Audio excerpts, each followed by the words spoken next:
చూసి అయ్యో వీళ్ళు బీద పిల్లలు అనుకున్నాం, కానీ ఆ గరిమెళ్ళపాడు అటు పోయినప్పుడు ఆ బీదరికం ముందు వీళ్ళు పర్వాలేదు అనిపించింది. వాళ్ళు ఇంకా బీదోడు పాపం, ఆ ఎస్టీ వాళ్ళు. అట్లాంటి వాళ్ళకు కూడా ఈ సంవత్సరం మనము ఆ ఇంటీరియర్ ఏరియాలో ఇంకా కొంచెం ముందుకు కూడా కొన్ని స్కూల్స్ ఉన్నాయి. ఒకళ్ళ ద్వారా, ఒక హెచ్ఎం ద్వారా, సార్ మా పిల్లలు ఇంకా ఇంకా అని ఫోన్లు వస్తూ ఉంటే ప్రెసిడెంట్ గారికి ఈసారి ఆ కార్యక్రమాన్ని కొంచెం మనం ఎక్కువ సంఖ్యలో స్కూల్స్ కవర్ అయ్యేటట్టు చేద్దాం. మనం ఆ చేయడం ఆయన తాపత్రయం ఏంటంటే, అరే ఇంకా మనం ఎక్కువ చెయ్యాలంటే మనకు తాహత లేదు. మన సబ్స్క్రిప్షన్ మన దీనికి బొటాబుటిగా నడిపించి తిరగేస్తున్నాడు మా ట్రెజరర్ ధర్మారావు గారు. ఏదో అటు చేసి అటు గెలికి దాన్ని నడిపిస్తున్నాం.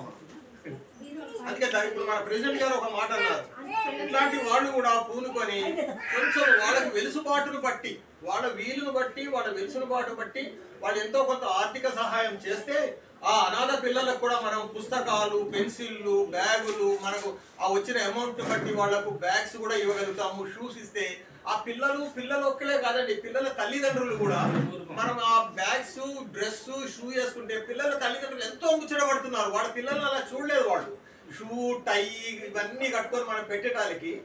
అలాగే ఆ పిల్లలకు కూడా కొంచెం ఏంటంటే మనం కూడా దేంట్లో వెనకలేము, ఒక ఆర్థికంగా వెనకున్నామని ఆ పిల్లలకి తెలవదు. వాళ్ళంతా బాగా చిన్నపిల్లలు.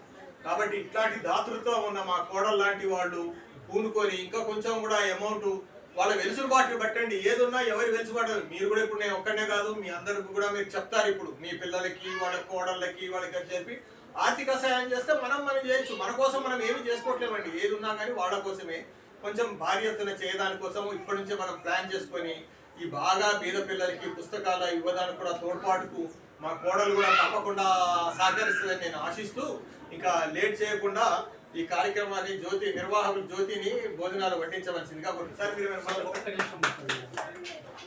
నిమిషం.